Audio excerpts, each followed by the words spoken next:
People.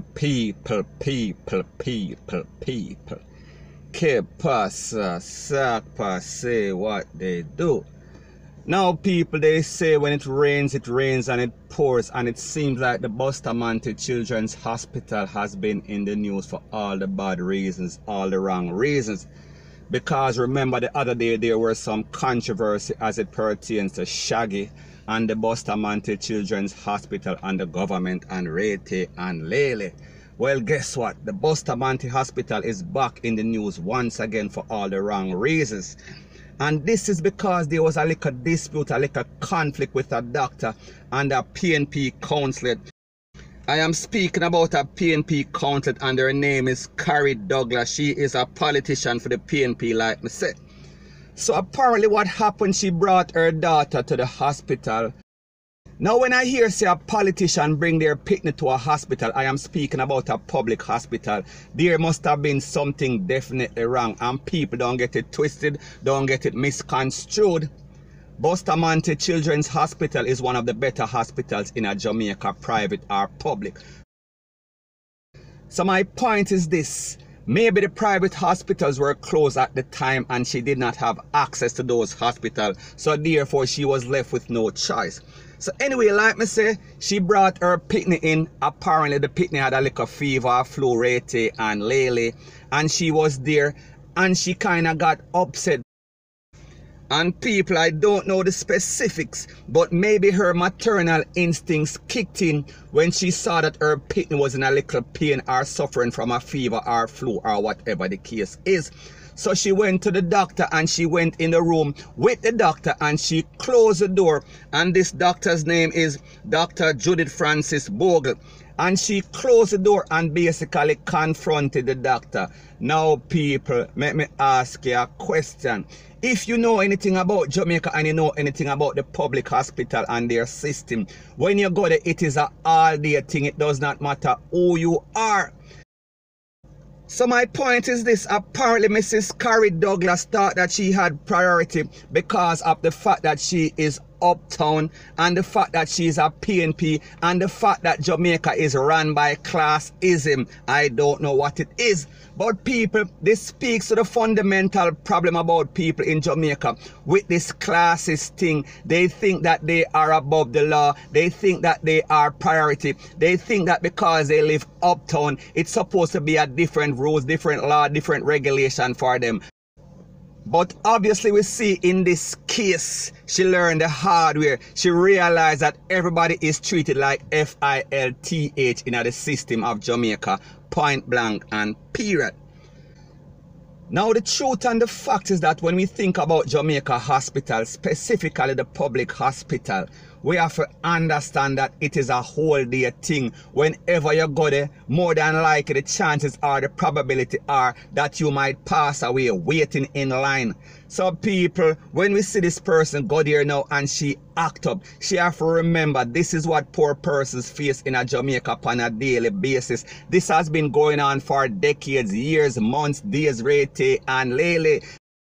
So she should not be surprised. And remember, this is a politician. They are responsible for whatever happens in Jamaica. They are the persons that can make changes in Jamaica. But because of the fact that, and I am speaking in general, they are so focused in filling their own pockets. They are not thinking about the system. They are not thinking about the hospital system. They are not thinking about the health system. They are not thinking about anything but rob and run with a bag of money, point blank and period. Now when I analyze the situation based on information that I got, I am speaking about credible information. It was said that the politician, I am speaking about Mrs. Kari Douglas, her picnic, she was seen by a doctor and her situation was not seen as an emergency situation or a priority. So therefore she have to take a number and sit down and wait, just like the other black poor picnic them in the hospital. So people, nobody is a priority when it comes to these public hospitals. Now when we think about the fact that in Jamaica for decades, so many poor people picnic end up sick and end up slap away or pass away waiting in the lines of these hospitals. May I talk about them public hospital. Now it takes an uptown person. Now it takes a politician to get some sort of highlight. And like me always say, it seems like Jamaica, it seems like politician, it seems like the government is not proactive. They are always reactive. So it takes an extreme case. It takes somebody to pass away before we kind of get any kind of changes in the system. So the moral of the story is this. Now that the BUSTA Children's Hospital and all the other public hospitals in Jamaica get some highlight for all the wrong reasons, maybe we might see some changes because it is also affecting the uptown people. People, like me say, it is just my views and opinion. It is not the gospel. Your views and opinion can be respectfully different from mine. But let me know what you think in the comment section. Now people, before I move to the next part of my news, please subscribe to my next channel. It is called Jamaica Dancehall Source. One word, Jamaica Dancehall Source. Now the next thing that is popping in the news is that we saw that the driver of the garbage truck, I am speaking about the garbage truck that basically flip over, lick a car and then basically turn over upon a 7-year-old boy, and his name is Benjamin Bear. He was officially CHARGED the other day and he was charged for manslaughter. Now people, when we think about this, we see that the wheels of justice are finally turning. Now this 53-year-old man, and his name is Alton Brooks, he is from Bull Bay in St. Andrew. And people remember after the incident he basically took away himself. However, he surrendered to the Popo on November 2nd. So people, the moral of the story is this. Even though this man did some wrong, even though he made some mistakes, it seems like his conscience was pulling on him and he decided to do the right thing and turn over himself to the Popo, and he is to return to court on Friday. So people, this is a good news, point blank and period. So anyway people, like me say, it is just my views and opinion, it is not the gospel. Your views and opinion can be respectfully different from mine, but let me know what you think in the comment section.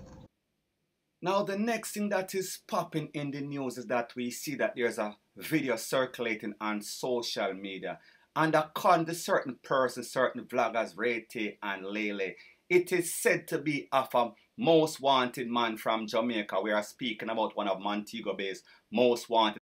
I think his name is Shanil Luton.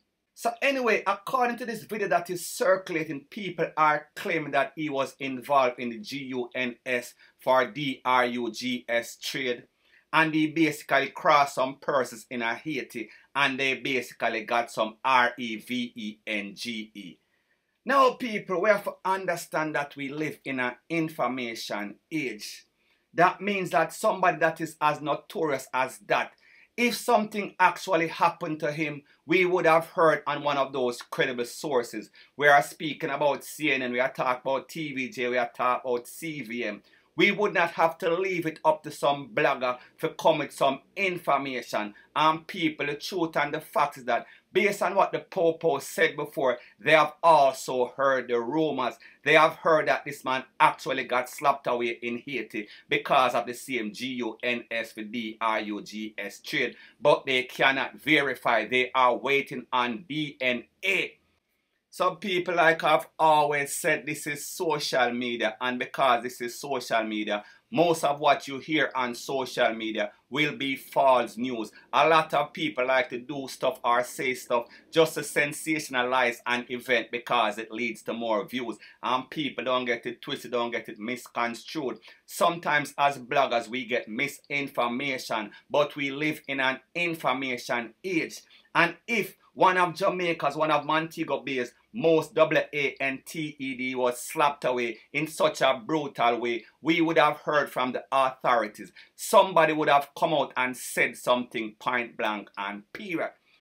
So people, the moral of the story is this. I did not say that he did not get slapped away. I am just saying that I don't have any information to verify or validate. I don't have any information to say yes, 100% without a doubt, 100% surety that that is indeed him in that video. And people, because of YouTube's policy, I cannot play this video, but I have been getting this video for over a month. Every day I get it on WhatsApp 3, 4, 5, 6, 7, 8, 9, 10 times. And every time that I get it, I delete it. Because like me say, I come from the show me state. If you don't have any evidence, if you don't have any proof, I am not just going to run with it. So people, like me say, believe what you want to believe. So anyway, people, that is my views on the whole thing as it pertains to that. And like me say, it is just my views and opinion. It is not the gospel. Your views and opinion can be respectfully different from mine. But let me know what you think in the comment section.